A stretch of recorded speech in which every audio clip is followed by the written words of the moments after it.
نەرمین 30 ساڵ لە خانەی بەساڵاتوانی هەرێمی کوردستان خزمەتی کرد. یارمەتی بەساڵاتوانی دەدا. دوای خانشینبوونی بەردەوامی بەکارکردندا، بەڵام لە شوێنێکی دیکە. ئەو ماڵێکی تایبەتی کردەوە بۆ خزمەتکردن بە خاوەن پێداویستە تایبەتیەکان و ناوینە ماڵی ئارام. نەرمین دەیەوێت ئەو توێژەی کۆمەڵگا ماڵێکی ئارامیان هەبێت. ئەو کەسانە لە خۆ دەگرین ئەمە کە نەخۆشی دەرونی و دەستەی و کۆمەڵایەتیان هەیە بەبێ جیاوازی ئاین، بەبێ جیاوازی ئەوەی بڵێن کە هیچ نەتەوەیەکە بە یەک چاوتەمەشای هەر هەمویان دەکەین. کارەکانی مەکارێکی زۆر پرێزە. من باوەڕ بەو کەسە هەیە کە بتوانێت کارێکی ئینسانی مرۆیی پێشکەش بە وڵاتەی خۆی بکە، بە شارەکەی خۆی بکە.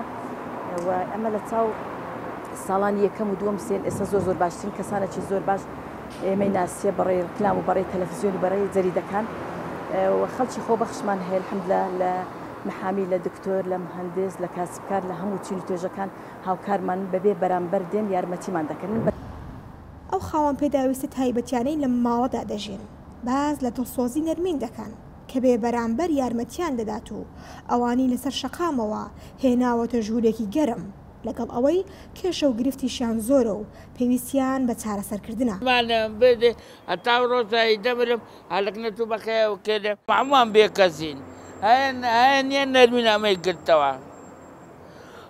ئەجان گۆشتخانەکەمان لە چا بکەن، خی گەورە بەخۆی پاداشانداتەوە. شەیما دەرچووی پەیمانگەی پەرستاریە و لە ماڵەدا وەک خۆبەخش کار دەکات. دەڵێت ئەم کارە چەند ماندووبوونی هەیە ئەوەندەش دڵخۆشی بۆ دەهێنێت. کارکردن لەم زۆر خۆشە و وای لە من کردێ کە ئینسانیەت بزانم، کە مرۆڤایەتی بزانم بەڕاستی و لەگەڵدا نەرمینش بەڕاستی کارەکان خۆش دەستەڕێ. ڕاستە تۆزێک جێگاکەمان گچکەیە و با بڵێن هەموو لە ناویەچین، بەڵام هەر ئەوەی کە خۆشیەکی تایبەتی دەداتن بە ئینسان. ماڵی ئارام لە ساڵی 2015 دامەزراوە.